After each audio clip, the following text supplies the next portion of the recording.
Hello दोस्तों, आज की इस नए लेक्चर में हम लोग डिस्कस करेंगे फिर से प्रॉपर सबसेट, जो कि पिछले लेक्चर में हम लोग डिस्कस किए थे सबसेट तक। ठीक है ना। तो अब इसमें हम लोग पढ़ने वाले हैं प्रॉपर सबसेट। तो सबसे पहले हम लोग डिस्कस करेंगे कि प्रॉपर सबसेट होता क्या है। ठीक है ना। तो सबसे पहले इसका डेफिनेशन देखते हैं। If set A is a subset of B, okay, means A is a subset of B but A is not equal to B. इसका मतलब क्या हुआ? A is not equal to B का मतलब ये हुआ कि number of elements in set A and number of elements in set B दोनों क्या होगा? इक्वल नहीं होगा। ठीक है ना। Then set A is called proper subset of set B. ठीक है। आई होप आपको ये चीज समझ में आ रहा होगा। जैसे कि मान लीजिए कि सेट ए में जो है एलिमेंट्स, जो सेट ए का एलिमेंट्स है 1 2 और 3। ठीक है, 1 2 3।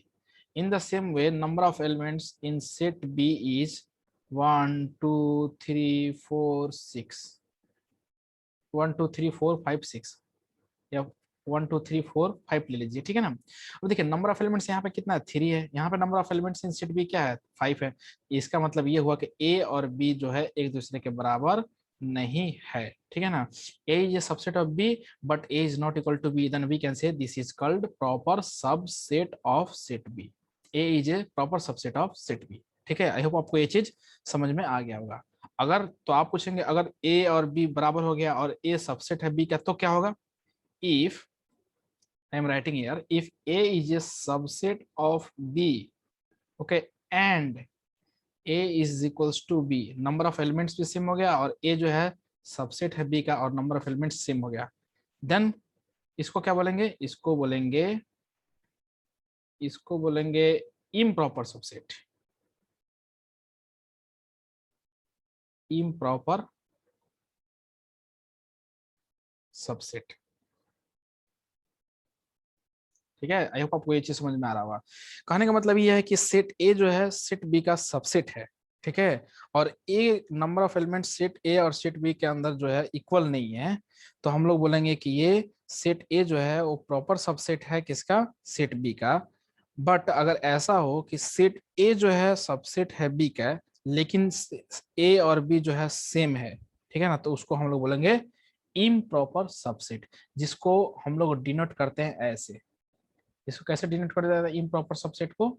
ऐसे डिनोट कर, A is a subset equal to B, इसको हम लोग बोलते हैं improper subset. Okay. I hope आपको ये चीज समझ में आ रहा होगा। यहाँ तक आपको चीज ध्यान रखना है। ठीक है। अब नेक्स्ट देखिए, नेक्स्ट सम इम्पोर्टेंट नोट्स आ रहे हैं यार। सो इसको हम लोग बारीकी से डिस्कस करने वाले हैं। देखिए फर्स्ट पॉइंट क्या है? फर्स्ट इंपॉर्टेंट नोट है, every set is a subset of itself. Every set is a subset of itself. Okay, ये इटसेल्फ यहाँ पे इंपॉर्टेंट है, itself. And improper subset also. Improper का मतलब यही हुआ कि A is a subset equal to B. ठीक है ना। आप देखिए every set is a subset of itself कैसे? सपोज ए सेट ए है, ठीक है ना, इसका एलिमेंट्स जो है 1 है 2 है और 3 है। तो क्या मैं इसको ऐसे बोल सकता हूँ ए इज ए सबसेट ऑफ ए? हाँ बोल सकते हैं। क्यों? क्योंकि जो ए है और फिर से ए जो हमारा होगा वो क्या होगा? 1 2 3 होगा।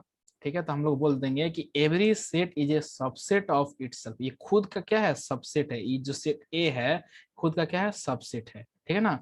एम इम्प्रॉपर सबसेट ऑल्सो, तो इम्प्रॉपर का मतलब क्या होता है? ए इज ए सबसेट और इक्वल टू बी। ये इम्प्रॉपर होता है। सॉरी, ये ए होगा नॉट बी, ये ए होगा। ठीक है ना। यहाँ पे क्या होगा? ए। तो ये भी चलेगा। ए क्यों चलेगा? क्योंकि A is a every set is a subset of itself. In the same way we are saying here this set A is a subset of A but equal also we can say. Why we can say? Because number of elements in this set and this set same. भाई यहाँ पे जो 3 elements है, तो और set हम लोग बोल रहे हैं कि ये जो सेट है खुद का सबसेट भी है। ये तो बात सच है कि खुद का सबसेट होगा ये। ठीक है ना। और ये जो है इम्प्रॉपर कैसे होगा? क्योंकि इम्प्रॉपर का मतलब क्या होता है कि नंबर ऑफ एलिमेंट सेम होगा। तो ऑब्वियस है कि जो इस सबसेट है तो इस फिर से इसका एक और सबसेट बनाइएगा। मतलब कहने का मतलब ये है कि मानिए ए है, इसके अंदर क्या है? 1 2 और 3 इसका एलिमेंट्स है। ठीक है ना। फिर से एक ए लिए, ये क्या? 1 2 और 3। ठीक है ना। अब देखिए ये दोनों क्या है, सबसेट है एक दूसरे का, और इक्वल भी तो है ना, नंबर ऑफ एलिमेंट्स भी तो सेम होगा। तो हम लोग बोल देंगे कि every set is a subset of itself and improper subset also. ठीक है, आई होप आपको ये चीज यहाँ तक समझ में आ गया होगा। सेकेंड पॉइंट, नल सेट और एम्प्टी सेट और यू कैन से void set is a subset of every set. ये कैसा, ये समझ में नहीं आया। नल सेट और एम्प्टी सेट और void set is a subset of every set. हाँ, नल सेट का मतलब क्या होता है, नथिंग। नल सेट का मतलब क्या होता है, फाइव। ओके, और you can write in this also, means nothing, कुछ नहीं होता है ये नल सेट और एम्प्टी सेट और void सेट, नथिंग।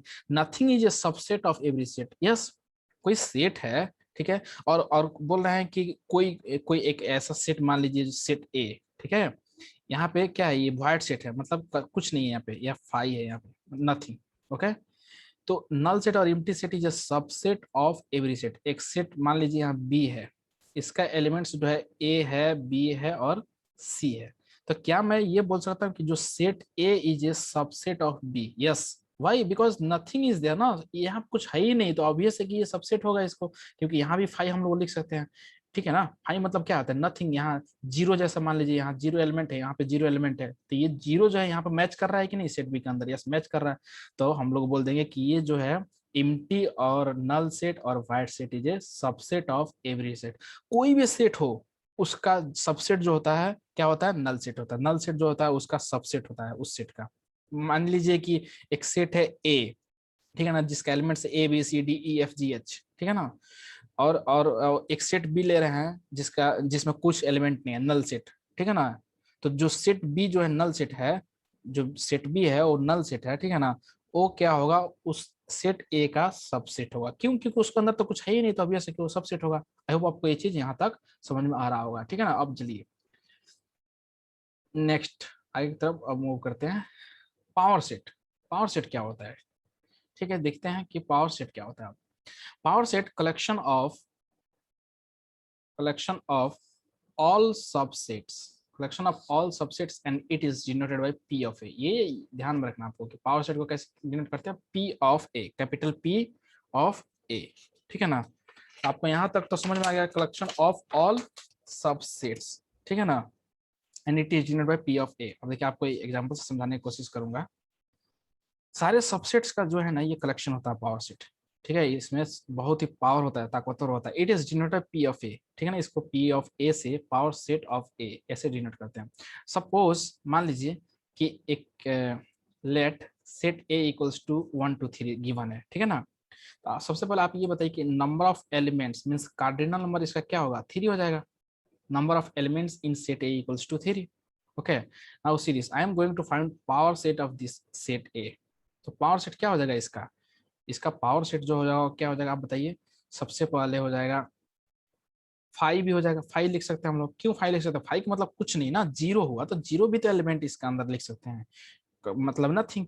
तो पावर सेट ये हो जाएगा। उसके बाद सिंगल सिंगल एलिमेंट लेंगे, वन ले लेंगे, उसके बाद से ऐसे लिखेंगे इसको, ठीक है ना, वन, फिर उसके बाद से टू, फिर उसके बाद से थ्री, ठीक है ना, उसके बाद से फोर, सॉरी फोर तो है ही नहीं, उसके बाद से आपको लिखेंगे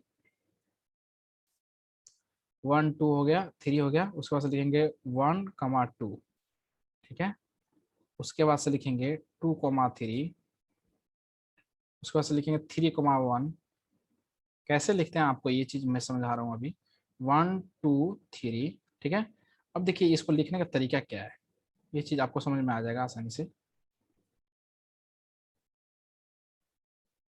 देखिए ये कितने एलिमेंट्स हैं यहाँ पे, three elements, one two three. अब हमें पावर सेट बनाना है, तो हम कैसे लिखेंगे, फाइव मतलब नथिंग, उसके पास वन सिंगल सिंगल। देखिए मान लीजिए आपको कहीं जाना है, ठीक है ना, और आपके पास मतलब तीन लोग हैं, ठीक है, और कहीं जाना है, किसी रेलवे स्टेशन में जाना है या किसी मार्केट जाना है, ठीक है। तो आपके पास तीन तरीका है, या तो आप लोग सिंगल सिंगल चले जाइए, या दो दो का पेयर बना के चले जाइए, या तीन लोग एक साथ चले जाइए।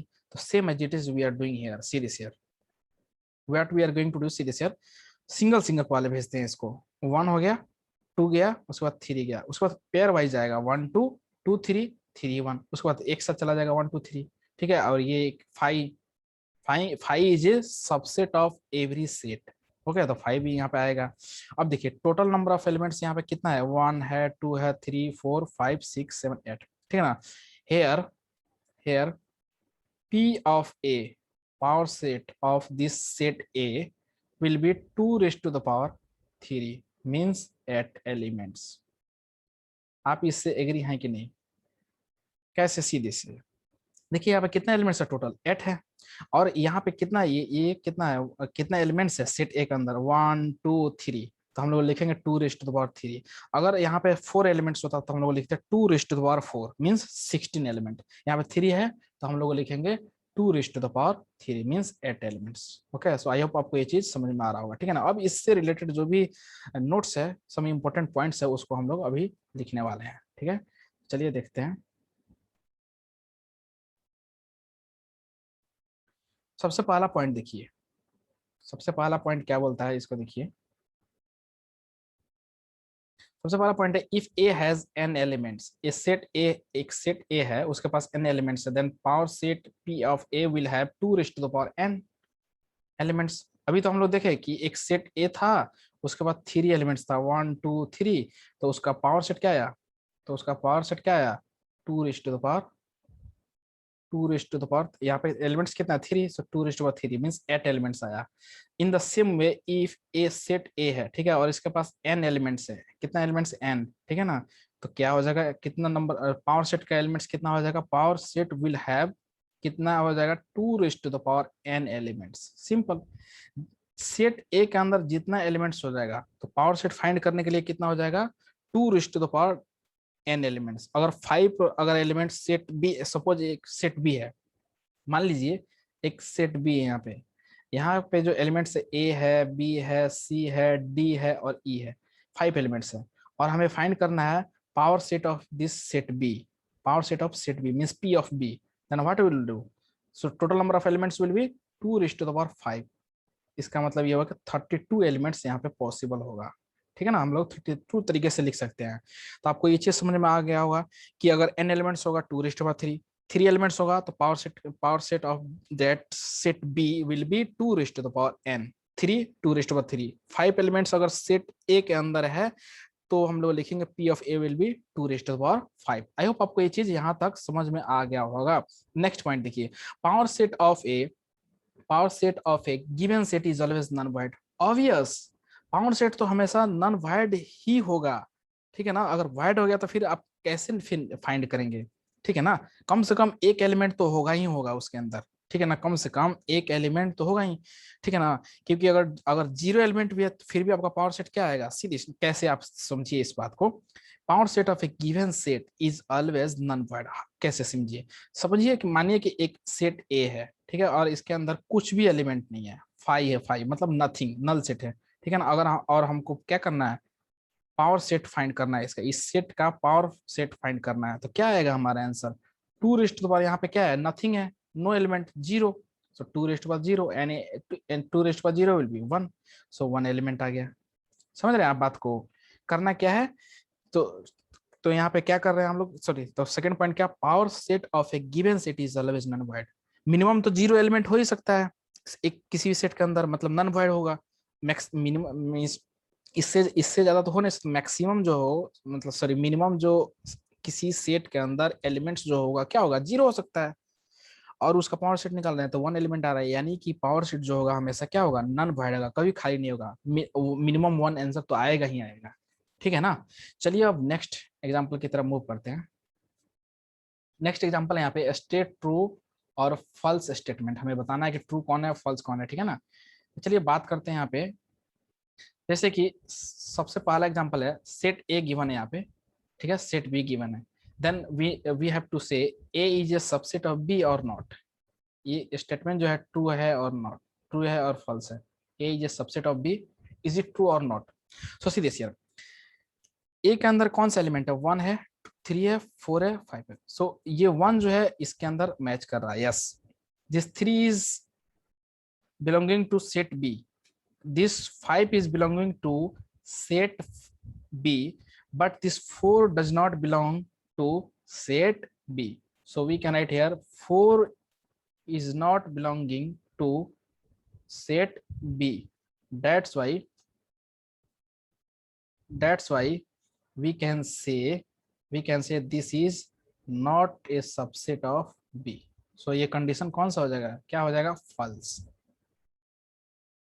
फॉल्स हो जाएगा, क्यों हो जाएगा, क्योंकि सेट ए यहाँ पे बोला है कि A is a subset of B, A subset है बी का। इसका मतलब क्या होता है कि ए के सारे एलिमेंट्स जो है सेट बी के एलिमेंट से मैच करना चाहिए। तो देखिए 1 तो कर रहा है, 3 भी कर रहा है, 5 भी कर रहा है, लेकिन 4 जो है बिलोंग नहीं कर रहा सेट बी के एलिमेंट से, मैच नहीं कर रहा है। तो ऑब्वियस है कि ये सेट ये A is not a subset of B, false condition. Second point, A given 1 3 5 7, ठीक है, सेट बी है 1 3 5 7, then A is a subset of B, ये फॉल्स है। ये बड़ी इंपॉर्टेंट है, ये समझने की बात है, ठीक है ना।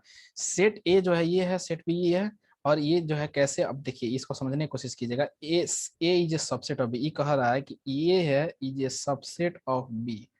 तो ए 1 तो मैच कर रहा है, ठीक है, 1 भी मैच कर रहा है, सही है, 3 भी मैच कर रहा है, सही है, 5 भी मैच कर रहा है, ये भी सही है, 7 भी मैच कर रहा है, ये भी सही है। तो सर ये ऐसे कैसे, सर आप तो बोले थे कि all the elements of set A is belonging to all the elements, sorry, set B, and all the elements, अगर सारे एलिमेंट्स सेट ए के अगर मैच करता है सेट बी से, तो हम लोग बोलेंगे कि A is a subset of B. तो यहाँ पे क्यों नहीं है, ये कंडीशन फॉल्स है या ट्रू है, तो ये कंडीशन जो है फॉल्स होगा। कैसे होगा मैं आपको समझाऊंगा यहाँ पे कैसे फॉल्स होगा, समझने की कोशिश कीजिएगा। Because A is a subset of B, okay, and A is equal to B also ना। देखिए ये चीज तो सही है कि ए जो है सबसेट है बी का, ठीक है, and A is equals to B है, बी तो है, ये भी तो कंडीशन यहाँ पे सेटिस्फाई हो रहा है। कैसे हो रहा है, अब देखिए कैसे हो रहा है, क्योंकि एक जो number of elements in set A जो है 4 है, in the same way number of elements in set B is 4, so A और बी क्या है, सेम है। तो ये तो सबसेट है, ए बी का सबसेट है, ये तो सच है, ठीक है, लेकिन ए और इक्वल टू बी भी तो है ना, ए और बी दोनों सेम भी है। So it should be, so it should be A is subset equal to B, means improper subset है ये, ठीक है ना। सबसेट भी है और इक्वल भी है, तो हम लोग ऐसे लिखेंगे, ठीक है ना, इसको बोलेंगे इम्प्रॉपर सबसेट। आप डायरेक्टली ऐसे नहीं बोल सकते कि ये, ठीक है ना, ये फॉल्स है। तो ये कंडीशन क्या हो गया, फॉल्स हो गया, क्योंकि सबसेट नहीं है सिर्फ, ये सबसेट और इक्वल भी है, ठीक है ना। आई होप आपको ये चीज यहाँ तक समझ में आ गया होगा। अब चलिए ये देखते हैं, how many elements has set P A, how many elements has set P of A, ठीक है ना, इफ ए इक्वल्स टू 5, ये इंपॉर्टेंट है। How many elements has set P of A if A is ए, ये तो अभी हम लोग अभी देखे हैं, जस्ट देखे हैं, मैं आपको समझाया हूँ, एक बार और समझा देता हूँ आपको।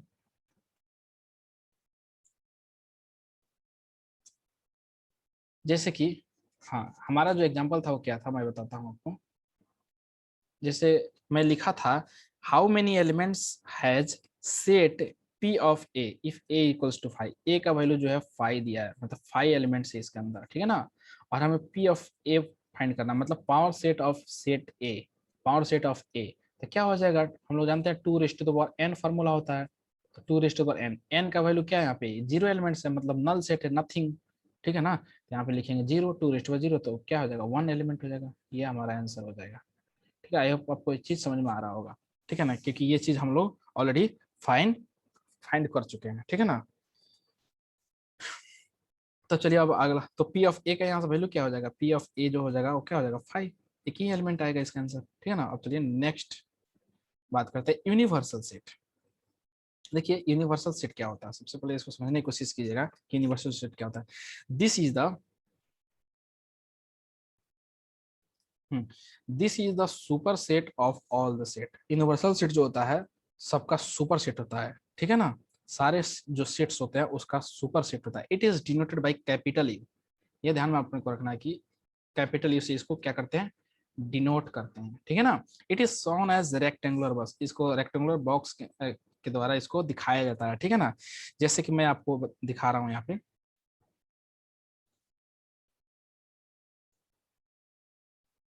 ये हो गया हमारा अ, ये जो है हमारा, मान लीजिए रेक्टेंगल बॉक्स है, ठीक है ना, ये क्या है,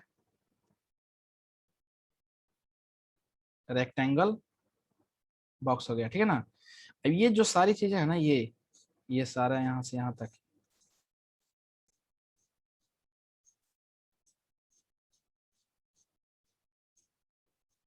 ये सारी चीज जो है यहाँ पे क्या है, ये जो है यू, ये यू, यू हो गया, ये पूरा यू हो गया। यू का मतलब यूनिवर्सल सेट, इसको कैपिटल यू से डिनोट किया जाता है, ठीक है ना, कैपिटल यू से डिनोट किया जाता है, तो ये क्या हो गया, ये पूरा यूनिवर्सल सेट हो गया। और इसको also, it is also called Venn diagram, Venn diagram, ठीक है, इसको वेन डायग्राम भी कहते हैं, ठीक है ना। तो ये सारा जो है इस रेक्टेंगल बॉक्स के अंदर जो भी सारे जो आते हैं सब क्या है, यूनिवर्सल सेट है, ठीक है ना। इसको कैपिटल यू से डिनोट करते हैं, रेक्टेंगल बॉक्स द्वारा इसको दिखाया जाता है। आई होप आपको ये चीज यहाँ तक समझ में आ रहा होगा, आगे और क्लियर हो जाएगा नेक्स्ट पेज पे। देखिए अब हम लोग डिस्कस करने वाले हैं टाइप्स ऑफ सेट्स, ठीक है। क्या करने वाले हैं, डिस्कस टाइप्स ऑफ सेट्स, ठीक है ना। तो टाइप्स ऑफ सेट में हम लोग क्या क्या डिस्कस करेंगे, हम लोग सबसे पहले देखेंगे इसमें कि एक्चुअली टाइप्स ऑफ सेट्स के अंदर क्या होता है, सेट्स क्या होता है इसके अंदर। देखिए मैं पढ़ा रहा हूँ यहाँ पे एक्चुअली, सेट्स होता है कि actually there are three representation, there are three representation, there are three representations, ठीक है ना, there are three representations, okay. ये तीन रिप्रेजेंटेशन होता है सेट के अंदर। एक ये होता है, ये बहुत इंपॉर्टेंट टॉपिक है यहाँ से, ठीक है ना। एक ये होता है और एक ये नोटेशन होता है, देयर आर थ्री रिप्रेजेंटेशन। ये वाला एक, इसको बोलते हैं क्लोज ब्रैकेट, इसको बोलते हैं ओपन ब्रैकेट, इसको बोलते हैं कर्ली ब्रैकेट, ठीक है। अब हम लोग एक एक करके डिस्कस करने वाले हैं कि किसको क्या बोलते हैं, अब डिटेल में हम लोग जाएंगे, ठीक है ना। तो आप चीजों को देखते रहिएगा। Types of sets, types of sets, पहला जो है हमारा डिस्क्रीट सेट है। डिस्क्रीट के मतलब हम लोग जानते हैं कि टूटा हुआ, ठीक है ना।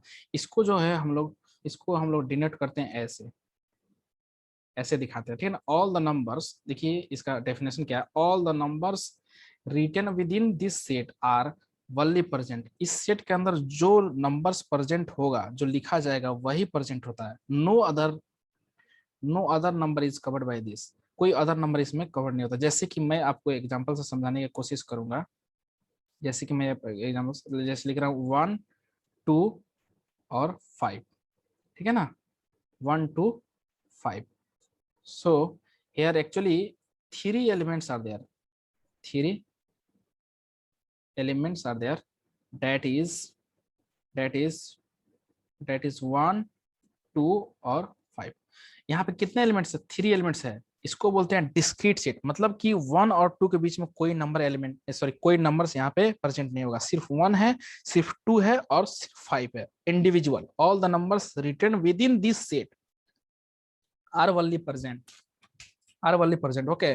No any other number is, no any other number is covered by this. जो हम लोग इसके अंदर सेट के अंदर लिखते हैं वही नंबर प्रेजेंट होता है, ठीक है। ये three elements are there, that is 1 2 and 5। I hope आपको ये चीज समझ में आ गया होगा, ठीक है ना। अब बात करेंगे कि कंटिन्यूअस सेट क्या होता है, वहां से आपको ये चीज क्लियर हो जाएगा कि कंटिन्यूअस सेट क्या बोलते हैं, ठीक है ना।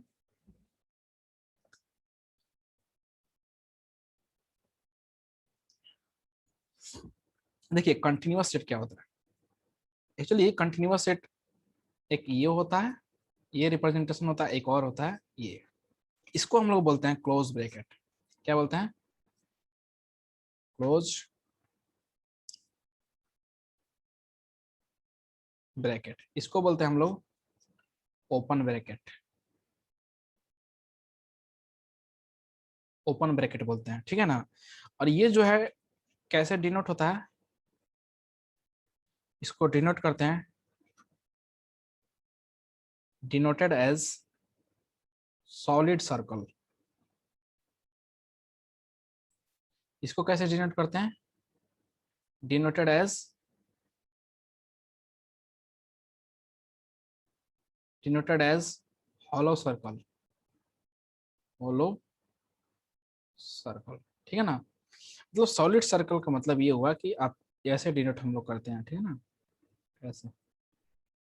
और इसको कैसे डिनोट करते हैं, ओपन ब्रैकेट को ऐसे दिखाते हैं हम लोग, ठीक है ना। तो ये क्या है, क्लोज ब्रैकेट होता है, ये ओपन ब्रैकेट होता है। इसको हम लोग डिनोट करने का ये होता है सॉलिड सर्कल, इसको बोलते हैं ऐसे, ठीक है ना, मीन्स होलो सर्कल। जैसे कि मैं आपको एग्जांपल से समझाऊंगा यहाँ पे। जैसे कि मैं फर्स्ट एग्जांपल यहाँ पे लिख रहा हूँ। जैसे कि ये हो गया ए बी, ठीक है ना। अब इसको समझाना है तो क्या करेंगे, लिखेंगे ऑल द नंबर्स। और आपको ये भी समझाऊंगा कि इसको क्यों कंटिन्यूअस बोलते हैं। वो तो डिस्क्रीट समझ में आ गया, अब समझ में आ जाएगा दोनों के बीच में डिफरेंस, ठीक है ना। तो all the numbers between A and B, all the numbers between A and B are present. All the numbers between A and B are present, and and also A and B are present. A and B are present. कहने का मतलब ये है कि ये A close bracket A and B का मतलब ये होता है कि all the numbers between A and B, A और बी के बीच में सारे जो भी नंबर्स प्रेजेंट है, सारे जो ए और बी के बीच में जितने सारे नंबर आएंगे सारे नंबर्स यहाँ प्रेजेंट है, और ए और बी को भी इंक्लूड हम लोग करते हैं, ठीक है। जैसे मैं आपको एक एग्जांपल से समझाने की कोशिश करता हूँ यहाँ पे।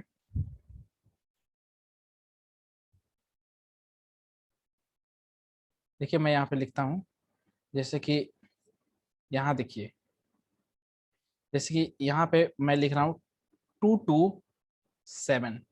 इसका मतलब क्या हुआ, all the numbers between 2 and 7, all the numbers between 2 and 7 are present, मतलब कि 3 भी प्रेजेंट है, 2 और 7 के बीच में, 2 and 7 के बीच में सारे नंबर्स यहाँ प्रेजेंट है, 3, 4, 5, 6, and also A and B are means A and B are also present, this one corner point भी जो होगा ए भी प्रेजेंट है, अब बी भी इंक्लूड करेंगे। क्लोज ब्रैकेट का मतलब क्या हुआ कि मतलब वहां से लेके 2 से लेके 7 तक सारे नंबर्स हम लोग लिख देंगे, सिंपल से बात है, ठीक है। मतलब 2 को भी इंक्लूड करेंगे और 7 को भी इंक्लूड करेंगे, 2 and 7 को दोनों को इंक्लूड कर लेंगे, ठीक है। अब देखिए यहाँ पे 2, यहाँ पे 7। आई होप आपको ये चीज समझ में आ गया होगा कि हम क्या कर रहे हैं यहाँ पे। कर ये रहे हैं कि क्लोज ब्रैकेट अगर होगा, जहां जहां क्लोज होगा उसको इंक्लूड करते हैं। जैसे कि यहाँ से आप समझ में आ जाएगा, जैसे कि मैं लिख रहा हूँ एक ऐसे 2 ओपन ब्रैकेट, ठीक है ना। ओपन का मतलब आप समझ में आ जाएगा। ओपन ब्रैकेट का मतलब ये होता है, जैसे यहाँ पे लिख भी दे रहा हूँ, ओपन ब्रैकेट, ठीक है ना। All the numbers between A and B are present, between A and B are present. इसका मतलब क्या होता है, ओपन ब्रैकेट का मतलब ये होता है कि all the numbers between A and B are present, A और बी के बीच में जो भी नंबर्स होगा वही प्रेजेंट होगा, उसके अलावा उसको इंक्लूड नहीं किया जाएगा। जैसे कि 2 to 7, ठीक है ना, ओपन ब्रैकेट है, तो इसका मतलब क्या हुआ कि 2 और 7 के बीच में जो भी नंबर्स है वही प्रेजेंट है, 3, 4, 5, 6, बस ये सारे नंबर प्रेजेंट है। लेकिन यहाँ पे क्लोज का मतलब क्या होता था कि 2 को भी इंक्लूड करना पड़ रहा है और 7 को भी इंक्लूड करना पड़ेगा, ठीक है ना। क्लोज में ये फर्क है। जैसे कि फिर से इसी नंबर को लिख रहा हूँ, 2 से 7, यहाँ पे डाल लीजिए क्लोज, यहाँ पे डाल लीजिए ओपन। अब इसका मतलब हम लोग समझने की कोशिश करते हैं, ठीक है ना। अब देखिए 2 to 7, इसका मतलब क्या हुआ, सबसे पहले हम लोग देखेंगे कि 2 and 7 के, क्योंकि ये कंटिन्यूअस सेट है। कंटिन्यूअस का मतलब ये हुआ कि जहां से हम लोग शुरू कर रहे हैं और जहां तक जा रहे हैं उसके बीच में सारे नंबर आएंगे, तो वो कंटिन्यूअस है, ऑब्वियस। अगर आपको किसी एक मार्केट से किसी एक रेलवे स्टेशन दूसरे रेलवे स्टेशन तक कंटिन्यूअसली जा रहे हैं, तो इसका मतलब आप कंटिन्यूअस वो हो गया। लेकिन अगर बीच बीच में रुक के जा रहे हैं तो उसको हम लोग क्या बोलते हैं, जैसे घर जाने के लिए अगर हम लोग लगातार जैसे मानते हैं कि अगर केरला से अगर हम लोग जा रहे हैं घर, ठीक है, अगर हम लोग कंटिन्यूअसली केरला से पटना तक चले गए तो क्या हो जाएगा, हम लोग इसको बोलेंगे कि ये कंटिन्यूअस है, ठीक है ना। लेकिन अगर हम लोग बीच में, कंटिन्यूअस जर्नी है, ठीक है ना, अगर बीच में रुकते हुए गए, यहाँ से चले गए चेन्नई, चेन्नई से चले गए हावड़ा, हावड़ा से चले गए पटना, तो इसको बोलेंगे ब्रेक जर्नी, ठीक है ना। तो कंटिन्यूअस जर्नी और ब्रेक जर्नी समझ में आया कि ब्रेक जर्नी का मतलब बीच में रुकते हुए। सो वहां पे जो है, और ब्रेक जर्नी वही तो डिस्क्रीट था। डिस्क्रीट का मतलब होता है कि बीच बीच में कोई उसमें जैसे कि टूटा हुआ, मतलब 1 है, 3 और 5 वही एलिमेंट्स है, उसके सिवा कोई एलिमेंट नहीं है। कंटिन्यूअस में क्या है, उसके बीच में सारे एलिमेंट्स आ जाएंगे। तो देखिए 2 and 7, तो क्या देखेंगे, 3 is present, 4 is present, 5 is present, 6 is present. अब बात करना है कि 7 प्रेजेंट है या 2 प्रेजेंट है, कौन प्रेजेंट है कौन नहीं प्रेजेंट है। देखिए 7 पे क्या है, ओपन है, तो ये तो प्रेजेंट होगा नहीं। 7 तो हो नहीं सकता यहाँ पे, ठीक है। बात करते हैं 2 का, 2 प्रेजेंट होगा कि नहीं, यस होगा। 2 को क्यों इंक्लूड करेंगे, क्योंकि क्लोज ब्रैकेट है। तो आपको सिंपल सा भाषा में आपको मैं समझाऊं तो यही बोलूंगा कि जहां क्लोज ब्रैकेट लगा है उसको इंक्लूड करना है, जहां ओपन ब्रैकेट लगा है उसको इंक्लूड नहीं करना है। कर्ली ब्रैकेट में जो नंबर्स उसके अंदर प्रेजेंट होते हैं उसी को लेते हैं, उसके बीच वाले नंबर्स को हम लोग नहीं लेते हैं, इसलिए उसको डिस्क्रीट बोला जाता है। कंटिन्यूअस इसको इसलिए बोला जाता है कि इसके बीच वाले नंबर, सारे नंबर्स को हम लोग इंक्लूड करते हैं, लेते हैं, ठीक है। और जहां क्लोज ब्रैकेट रहेगा वहां उसको नंबर को इंक्लूड कर लेंगे। जैसे कि यहाँ पे क्या हुआ, यहाँ पे क्या हुआ, यहाँ पे ओपन है 7 पे, यहाँ भी 7 पे ओपन है, तो हम लोग क्या किए, 2 और 7 को इंक्लूड नहीं किए हैं। यहाँ देखिए 2 पे क्लोज है तो इसको इंक्लूड कर रहे हैं यहाँ पे, ये यहाँ 7 इंक्लूड नहीं, यहाँ पे 7 क्लोज ब्रैकेट नहीं है तो इंक्लूड नहीं कर रहे हैं। ओके, तो आई होप आपको ये चीज यहाँ तक चमक गया होगा कि हम लोग कर क्या रहे हैं, ठीक है ना। अब बात करते हैं हम लोग, अब बात करते हैं हम लोग union of, sorry union on, अब बात करते हैं ऑपरेशन ऑन सेट्स, ठीक है ना, ऑपरेशन ऑन सेट्स। सो सबसे पहला जो हम लोग पढ़ेंगे इसमें, फर्स्ट जो होगा हेडिंग हमारा यूनियन ऑफ टू सेट्स। तो यूनियन को हम लोग एक्चुअली कैपिटल यू से डिनोट करते हैं, कैपिटल यू से डिनोट करते हैं।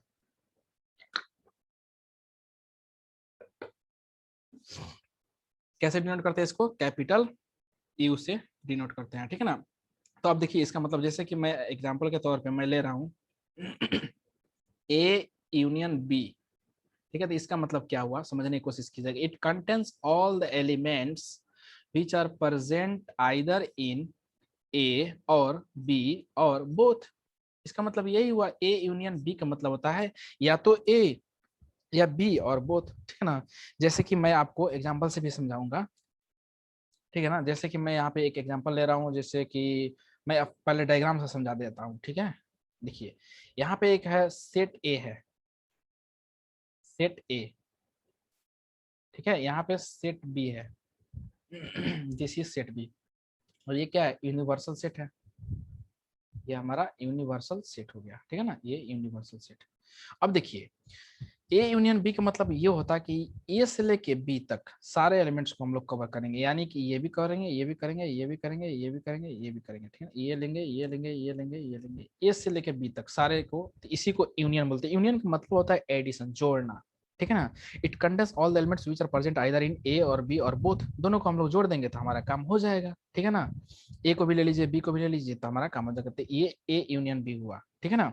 जैसे कि मैं आपको एग्जाम्पल लेके समझा देता हूँ जिससे क्लियर हो जाएगा। जैसे कि मान के चलिए कि एक सेट ए है, ठीक है, सेट ए है, इसका एलिमेंट जो है 1 है, 2 है, 3 है, ठीक है ना, 1 2 3 और 4 है, ठीक है। सेट बी ले रहा हूँ यहाँ पे, सेट बी, इसका एलिमेंट जो है क्या है, जैसे कि 4 है, 5 है, 6 है, 7 है और 8 है। और हमको ए यूनियन बी लिखना है, तो हम क्या करेंगे, ए यूनियन बी लिखना है, ए यूनियन बी। तो ए यूनियन बी का मतलब क्या होता है, ए से लेकर बी तक सबको लिख दो। तो यहाँ पे सबसे पहले 1 लिखेंगे, 2 लिखेंगे, 3 लिखेंगे, 4 4 2 टाइम्स रिपीट कर रहा था, क्या करेंगे, आपको ऑलरेडी मैं बता चुका हूँ सेट में, रोस्टर फॉर्म में मैं ऑलरेडी एक नोट में पॉइंट लिखवाया था कि we must not repeat any element in roster form. Roster form में हम लोग कोई भी अगर एलिमेंट हो उसको रिपीट करके नहीं लिखते हैं, ठीक है ना, ये रूल्स होता है सेट का। तो अब देखिए यहाँ पे जो 4 4 है ना, ये कितना टाइम्स, 2 टाइम्स रिपीट कर रहा है, तो हम लोग एक ही टाइम लिखेंगे यहाँ पे 4, फिर उसके बाद 5 6 7 और 8।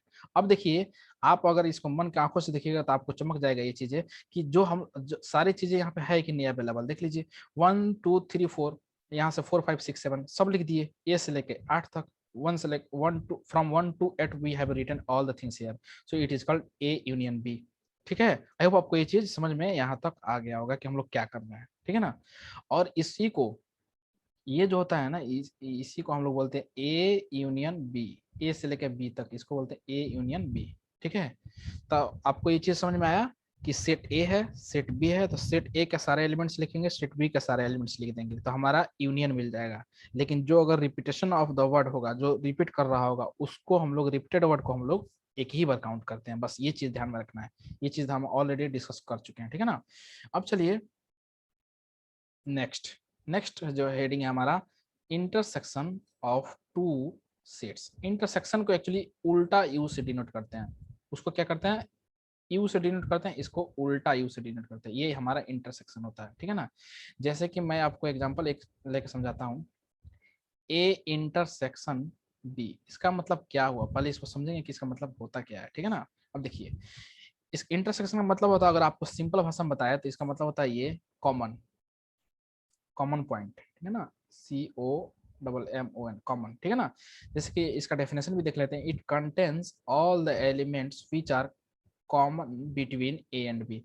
एक सेट ए है, एक सेट बी है, उसके बीच में जो भी कॉमन होगा वो हमारा क्या होगा, इंटरसेक्शन होगा। इंटरसेक्शन मतलब ही होता है कॉमन, और इसको कैसे डिनोट करते हैं, उल्टा यू से, कैपिटल यू से, ठीक है ना। जैसे कि मैं आपको समझाया तो डायग्राम से पहले, उसके बाद से एक एग्जांपल लेंगे। जैसे कि सेट ए है, मान लीजिए यहाँ पे सेट ए है, ठीक है ना। In the same way this one is set B, okay, set B. अब देखिए, ये जो है सेट ए है, ये सेट बी है, ये हमारा सेट ए है, ये हमारा सेट ए है, और ये हमारा सेट बी है, ठीक है। अब आप बताइए यहाँ पे जो हमारा ये क्या होगा, सेट बी, सेट ए है, सेट बी है, तो इंटरसेक्शन पॉइंट क्या होगा, ये हमारा इंटरसेक्शन पॉइंट हो जाएगा, ये हमारा इंटरसेक्शन पॉइंट। इंटरसेक्शन मतलब कॉमन, जो कि ए में भी है और बी में भी आ रहा है, ये हमारा इंटरसेक्शन पॉइंट, ये होता है ए इंटरसेक्शन बी, ठीक है। इंटरसेक्शन मतलब कॉमन। ये देखिए सेट ए है, ये सेट बी है, दोनों के बीच वाला पार्ट यही तो है, जहाँ के दोनों मिल रहा है, दोनों का कॉमन पॉइंट यही है, इसको कॉमन पॉइंट को हम लोग बोलते हैं intersection, A intersection B. Okay, I hope आपको ये चीज यहाँ तक तो समझ में आ गया होगा, ठीक है। अब बात करते हैं, जैसे कि मैं एक एग्जांपल लेता हूँ, सेट ए मान लीजिए है यहाँ पे 1 2 7 9 और 8, ठीक है ना, ये सेट ए है, ठीक है। सेट बी यहाँ पे है 1, सॉरी, यहाँ पे मान लीजिए 2 5 9 11 और 14, ठीक है ना। हमको फाइंड करना है ए इंटरसेक्शन बी। तो सिंपल सी बात है, हम लोग क्या करेंगे, हम लोग देखेंगे कि दोनों के बीच में कॉमन क्या है, तो जो हमारा कॉमन होगा वही हमारा इंटरसेक्शन हो जाएगा। देखिए 1 दोनों के बीच में, 2 यहाँ पे भी अवेलेबल है, यहाँ पे भी अवेलेबल है, 9 भी यहाँ पे भी है, यहाँ पे भी है, तो हम लोग लिख देंगे 2 9, ठीक है। तो ये हमारा आंसर हो जाएगा, ठीक है। आपको, आई होप आपको ये चीज समझ में आ गया होगा कि सेट ए गिवन है, सेट बी गिवन है, और हमें इंटरसेक्शन फाइंड करना है, तो कॉमन पॉइंट हम लोग लेते हैं, वो हमारा इंटरसेक्शन होता है। यूनियन का मतलब एडिशन, मतलब शुरू से लेकर लास्ट तक सारे एलिमेंट्स को लिख देंगे तो हमारा यूनियन हो जाएगा, ठीक है। आई होप आपको ये चीज यहाँ तक तो समझ में आ गया होगा, ठीक है। अब चलिए नेक्स्ट बात करते हैं next heading, next heading is subtraction. Oh, this is very new, subtraction. Subtraction first time सुन रहे हैं ना, सब्ट्रैक्शन ऑफ टू सेट्स। इसका मतलब जैसे कि मैं आपको एग्जांपल लेकर समझाता हूँ। सब्ट्रैक्शन तो हम लोग जानते हैं कि माइनस साइन द्वारा डिनोट करते हैं, जैसे कि इसको मैं एग्जांपल लेकर समझा रहा हूँ, ए माइनस बी, ठीक है ना। तो इसको कैसे, इसका मतलब क्या हुआ समझिए, यहाँ पे ए माइनस बी यहाँ पे लिखा है ऑलरेडी।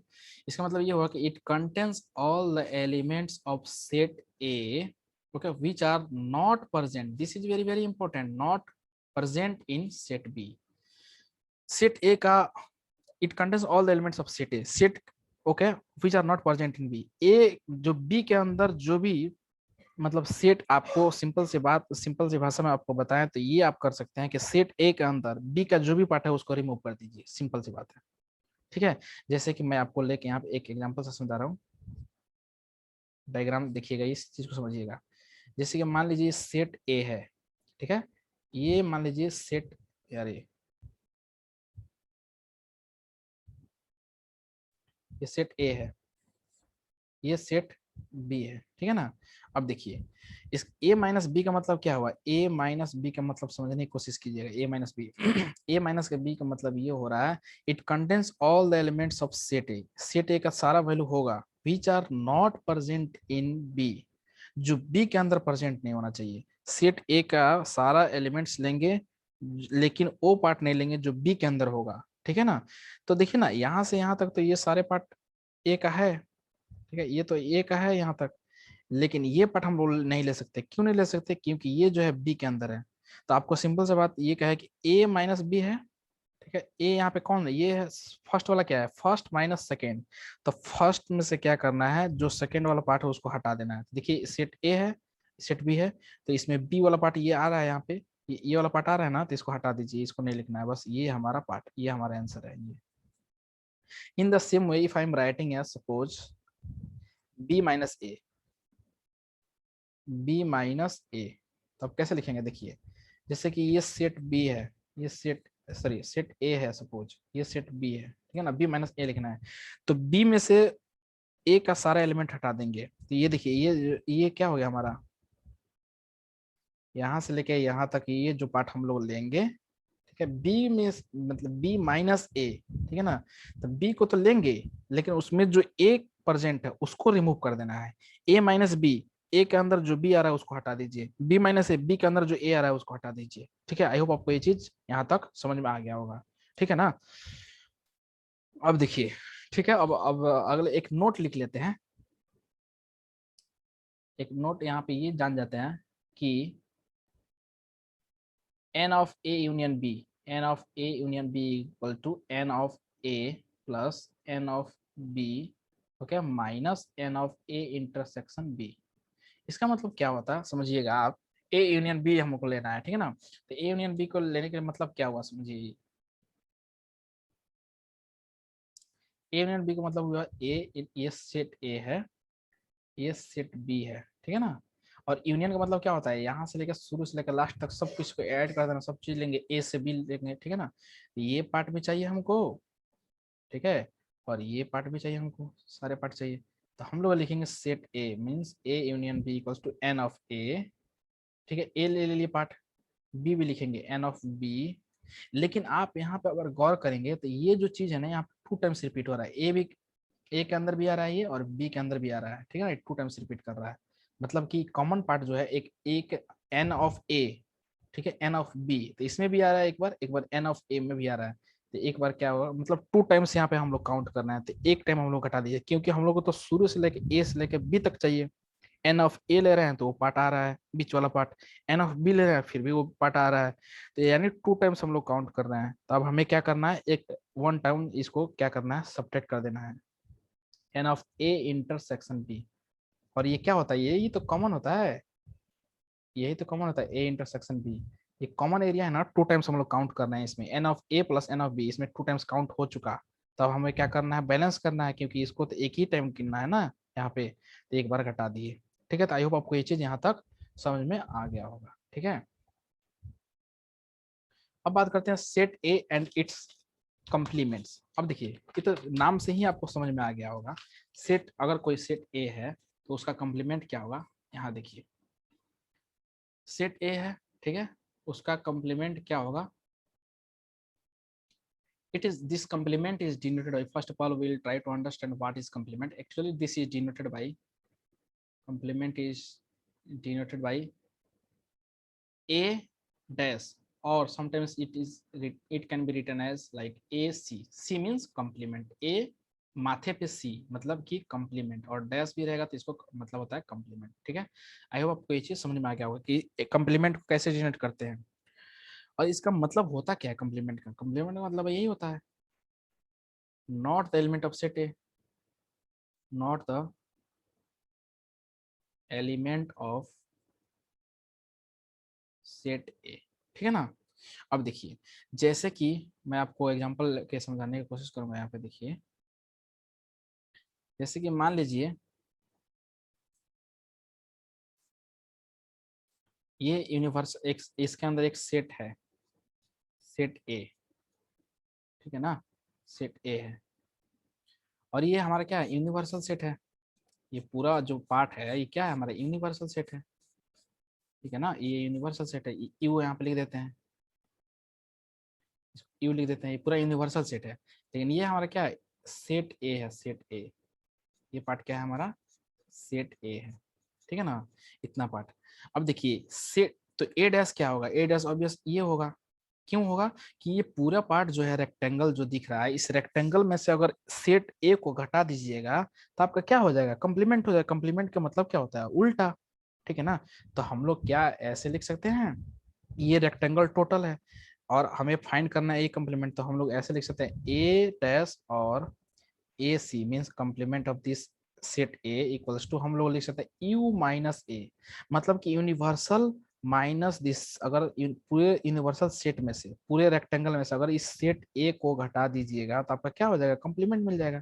ये हमारा एक फॉर्मूला हो गया। ठीक है, आपको ये चीज ध्यान में रखना है कि कम्प्लीमेंट अगर कोई सेट बी है, कोई सेट सी है, ठीक है, और हमको कम्प्लीमेंट निकालना है तो टोटल में से अगर उसको घटा देंगे तो हमारा कम्प्लीमेंट आ जाएगा। ठीक है ना, आई होप आपको ये चीज यहाँ तक समझ में आ रहा होगा। ठीक है ना, जैसे कि मैं आपको एक एग्जांपल से समझा देता हूँ यहाँ पे। मान के चलिए कि एक सेट ए है यहाँ पे, ठीक है, 1 2 3 4 ये एलिमेंट्स गिवन है उसका। ठीक है, सेट ए अगर यहाँ पे है, सॉरी ये सेट ए नहीं है, सेट ये क्या नाम है उसका, ये सेट ए नहीं है, ये है आपको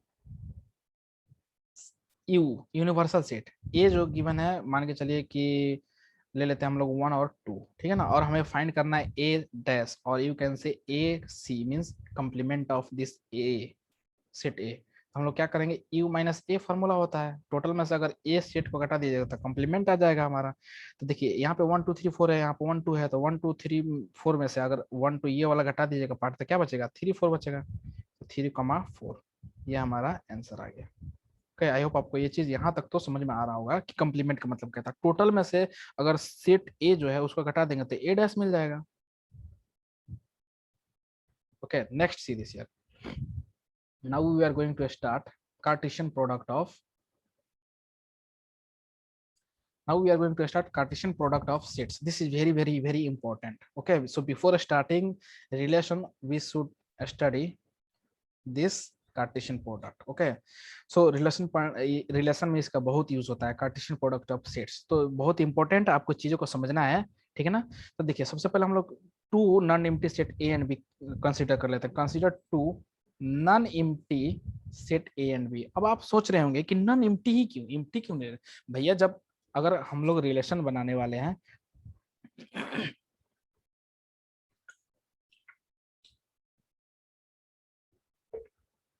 कोई भी चीज, कोई भी रिलेशन बनाने के लिए हम लोग को पता है कि दो इंसान का जरूरी है, दो इंसान का होना जरूरी है।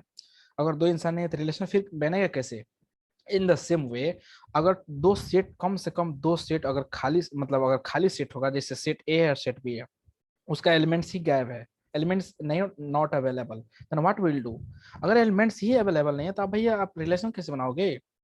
ठीक है, तो सबसे पहले हम लोग नॉन एम्प्टी सेट, अगर सेट ए है सेट बी है उसमें एलिमेंट्स होना जरूरी है, वो एम्प्टी नहीं होना चाहिए, ये चीज कंडीशन यहाँ पे लागू होगा। ठीक है ना, अब बात करते हैं डेफिनेशन का। The Cartesian product of set A and B that is A cross B, actually ये क्रॉस है, ए क्रॉस बी, इसको ऐसे लिखेंगे ए क्रॉस बी, ठीक है, is the set of an ordered pair of elements from A to B. आपको समझाएंगे कि ए क्रॉस बी कैसे लिखते हैं। ठीक है ना, तो देखिए A cross, sorry, from A and B that is a cross b is equals to a comma b such that a is belonging to set a and this small b is belonging to set b। Okay, तो आई hope आपको ये चीज समझ में आ रहा होगा। देखिए A cross B जो है लिखा है, A cross B equals to ए कमा बी, तो ये सेट ए जो है ना यहाँ पे, ये सॉरी एलिमेंट्स ए है जो ये सेट ए को बिलोंग कर रहा है, और स्मॉल बी जो है ये सेट बी को बिलोंग कर रहा है, तो हम लोग लिखेंगे a is belonging to capital A, small b is belonging to capital B. Okay, I hope आपको यहाँ तक तो समझ में आ गया होगा। तो सबसे पहले रिलेशन बनाने के लिए दो नॉन एम्प्टी सेट होना चाहिए, एम्प्टी नहीं होना चाहिए, एम्प्टी बनेगा तो फिर हम लोग कार्टेशियन प्रोडक्ट नहीं बना पाएंगे, इसलिए ये चीज नॉन एम्प्टी लिखना यहाँ पे जरूरी है। ठीक है, अब देखिए, अब बात करते हैं एग्जाम्पल से इसको। तो देखिए सब इस यहाँ पे मैं एग्जांपल लेता हूँ, कौन सा, ये कलर सेलेक्ट करते हैं। ठीक है, इसको, हाँ चलिए, जैसे कि मैं बोलूँ कि अगर आपको नेक्स्ट पेज पे दिखाता हूँ इसका, ए क्रॉस बी, एक एलिमेंट लेते हैं, जैसे कि मान के चलिए कि फॉर एग्जांपल, ठीक है, फॉर एग्जांपल, यहाँ पे सेट ए गिवन है, एक ले लेते हैं सेट ए, ठीक है ना, जिसका एलिमेंट्स है 1 2 3। सेट बी ले लेते हैं जिसका एलिमेंट है 4 5 और 6, ठीक है ना। अब देखिए हम लोग क्या करने वाले हैं यहाँ पे, हम लोग कार्टेशियन प्रोडक्ट बनाना चाहते हैं इसका। तो समझ मान के चलिए कि ये सेट ए हो गया,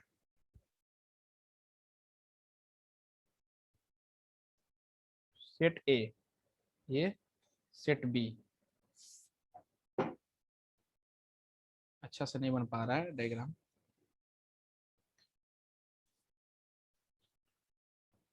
ये सेट ए है, ठीक है, ये सेट हमारा बी है, ठीक है। ये थोड़ा सा छोटा बन गया, अरे यार,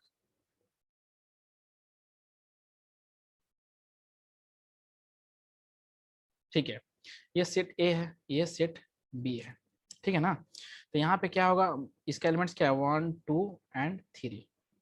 इसका एलिमेंट्स क्या है 4 5 एंड 6। अब देखिए हमें क्या बनाना है, कार्टेशियन प्रोडक्ट बनाना है। तो कार्टेशियन प्रोडक्ट का मतलब क्या है कि the Cartesian product of the set A cross B that is A cross A and B that is A cross B is the set of ordered pairs of the elements from A and B. देखिए अब कैसे लिखना है, तो देखिए आपको मैं आसान तरीके से समझा देता हूँ कि क्या करना है। यहाँ पे आपको क्या करना है, इस वन को क्या करना है, वन से आपको वन को सबसे कनेक्ट कर देना है, 4 से भी करना है, 5 से भी कनेक्ट होगा ये, और 6 से भी कनेक्ट होगा। आप सिंपल भाषा में बोल सकते हैं कि each and every element of set A is making an ordered pair with each and every element of set B. मतलब सेट ए के ईच एंड एवरी एलिमेंट जो हो क्या होना चाहिए, ऑर्डर्ड पेयर बनाना चाहिए सेट बी के ईच एंड एवरी एलिमेंट से, ठीक है ना। फिर से ये देखिए 2 जो होगा इससे बनाएगा, 4 से 2 5 से भी बनाएगा, 2 6 से भी बनाएगा, 3 जो है 4 से भी बनाएगा, 3 जो है 5 से भी बनाएगा, और 3 6 से भी बनाएगा, ठीक है। इसको बोलते हैं Cartesian product A cross B, okay. और मैं अगर लिखना चाहूँ यहाँ पे ए क्रॉस बी, तो देखिए क्या लिखूंगा, A cross B is equal to, सबसे पहले लिखूंगा 1 किससे किससे रिलेशन बना रहा है 1 4, ये ऑर्डर पेयर हो गया, 1 5 ये एक ऑर्डर पेयर हो गया, 1 6 1 का काम खत्म। अब हम लोग शुरू करने वाले हैं 2 2 रिलेशन बनाएगा किससे 4 से, 2 कमा 4 इन द सेम में 2 5 2 5 से बनाएगा, फिर 2 6 से बनाएगा, ठीक है। अब 2 का काम खत्म। अब बनाएगा 3 मीन्स 3 4 से बनाएगा, 3 5 से बनाएगा, और 3 6 से भी बनाएगा, ठीक है। ठीक है, अब देखिए यहाँ पे तो क्या जो एक एक एलिमेंट जो है सारे एलिमेंट सेट बी के सारे एलिमेंट से अपना रिलेशन बना रहा है, ऑर्डर पेयर बना रहा है। तो क्या मैं एक पॉइंट यहाँ पे लिख सकता हूँ, क्या मैं एक पॉइंट यहाँ पे डाल सकता हूँ नोट में, नोट NOTE, ठीक है। देखिए मैं नोट में क्या पॉइंट लिखता हूँ, बहुत ही इंपॉर्टेंट है, आप इसको ध्यान में रखिएगा, ठीक है।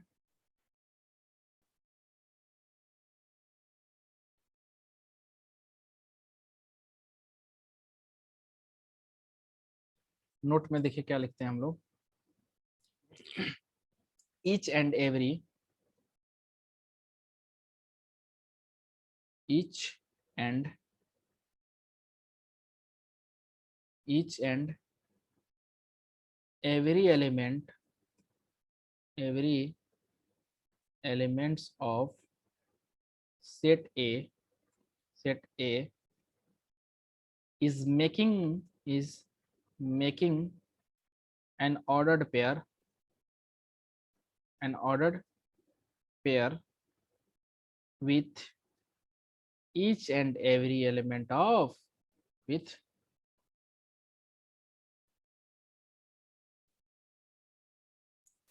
हाँ each and every element of set A each and every element of set A is making an ordered pair with each and every each and every elements of set B. बहुत ही इंपॉर्टेंट नोट है, आप इसको ध्यान में रखिएगा, ठीक है ना। आपको यहाँ से सब चीजें समझ में आ जाएगी। Each and every elements of set A is making an order pair with each and लेकिन order pair with each and every element of set B. Set A के ईच एंड एवरी एलिमेंट जो है क्या करेगा, order pair बनाएगा set A B के each and every element से। ठीक है, तो आपको ये चीज ध्यान में रखना है। जैसे कि अगर बी क्रॉस ए होता तो क्या करते हैं हम लोग, अगर यहीं पे मान के चलिए बी क्रॉस ए लिखना है हमें, तो क्या करेंगे, देखिए बी क्रॉस ए, अरे यार, अगर हमें बी क्रॉस ए लिखना है तो देखिए क्या करेंगे यहाँ पे, बी क्रॉस ए, ठीक है ना। तो हम लोग क्या करेंगे यहाँ पे बी क्रॉस ए के लिए, बी क्रॉस ए, ठीक है ना।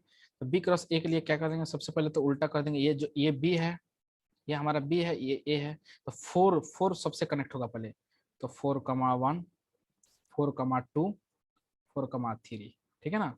उसके बाद से 5,1, 5 कनेक्ट होगा सबसे, 5,1, 5,2 और 5,3। अब जो होगा 6 कनेक्ट होगा 1, 2, 3 से, 6,1, 6,2 और 6,3, ये हो गया हमारा बी क्रॉस ए। मतलब सबसे पहले क्या है, बी है, उसके बाद से क्या आ रहा है, ए आ रहा है, बी क्रॉस ए। तो बी के सारे एलिमेंट्स को, फर्स्ट एलिमेंट को उठाइए और ए के सारे एलिमेंट से कनेक्ट कर दीजिए, सेकंड एलिमेंट को बी के सेकंड एलिमेंट को उठाइए, सारे एलिमेंट से इसके कनेक्ट कर दीजिए। ऐसे लिखते हैं बी क्रॉस ए। ये होता है क्रॉस प्रोडक्ट। और इसको अगर दिखाना हो तो क्या करेंगे, इसको अगर दिखाना हो आपको, जैसे कि बी क्रॉस ए लिखना है, ठीक है ना, तो आप कैसे दिखाइएगा इसको सेट के फॉर्म में। देखिए ये बी हो गया, ये हमारा ए हो गया, ठीक है ना, ए हो गया, ये बी हो गया, तभी तो बी क्रॉस ए लिखेंगे। सबसे पहले बी लिखेंगे तो बी के क्या एलिमेंट्स है, 4, 5, 6, इसका है एलिमेंट्स 1, 2, 3। तो हम लोग कैसे क्रॉस प्रोडक्ट बनाते हैं हम लोग पता है, तो 4 को पहले कनेक्ट कर देंगे सबसे, 1 से, 2 से कर दिए और 3 से कर दिए। अब 5 को कनेक्ट करेंगे, ठीक है ना, 5 को सबसे करेंगे, 1 से, 2 से कनेक्ट कर दिया और 5 से कनेक्ट कर दिया। अब है 6 को कनेक्ट कर देंगे सबसे, 6 को 1 से, 6 को 2 से एंड 6 को 3 से। कहने का मतलब है कि सेट बी के सारे एलिमेंट से सेट ए के सारे एलिमेंट से कनेक्ट हो रहा है ना, इसको बोलते हैं बी क्रॉस ए, और ये होता है कार्टेशियन प्रोडक्ट, ठीक है ना। तो आई होप आपको ये चीज यहाँ पे समझ में आ गया होगा। ठीक है, तो यहाँ पे हम लोग कुछ नोट पॉइंट लिख सकते हैं। First element of each order pair belongs to first set and second element of each order pair belongs to second. देखिए ना, आपको यहाँ पे एक चीज समझ में यहीं से आ जाएगा ना, लिखने की जरूरत नहीं है। ये जो 1 है, यहाँ पे जो 1 लिख रहे हैं, ये 1, 1, 1 first element of the order pair, 2, 2, 2, 3, 3, 3, ये first element of the order pair लिख रहे हैं, वो क्या है, ये सब मींस सेट ए का बिलोंग कर रहा है। सेकंड एलिमेंट देखिएगा, सेकंड एलिमेंट मैं यहाँ पे टिक मार्क कर रहा हूँ, देखिएगा सेकंड एलिमेंट ये है, second element of the order pair, second element of the order pair, second element of the order pair, second element, second element of the order pair, second element of the order, second order, second element of the order pair, second element of the order pair, this all are belonging to set B. तो ये बहुत ही आसान है कि first element of each order pair belongs to first set and second elements of each order pair belongs to second set. Okay, and one more important point which is very very important, we can write in note. In general, in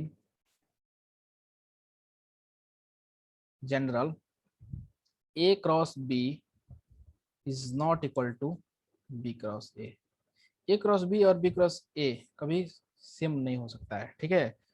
आपको ये चीज ध्यान रखना, अगर a cross, suppose a cross b is equal to b cross a है, इसका मतलब ये है, इसका मतलब ये है कि a और b क्या है, सेम है, तभी ऐसा है, ठीक है ना। अगर a cross B equal to B cross A है, इसका मतलब यह है कि ए बी सेम होगा, लेकिन जनरली जो है a cross B is not equal to B cross A, ये चीज आपको ध्यान में रखना है, ठीक है ना। तो आई होप आपको यहाँ तक तो समझ में आ गया होगा, ठीक है। अब हम लोग नेक्स्ट लेक्चर में हम लोग डिस्कस करेंगे, क्या डिस्कस करने वाले हैं नेक्स्ट लेक्चर में, रिलेशन स्टार्ट करेंगे, which is very very important topic for IIT JEE also. Okay, so up to this we are going to finish. Okay, so अगले लेक्चर में मिलते हैं, तब तक के लिए बाय, थैंक यू।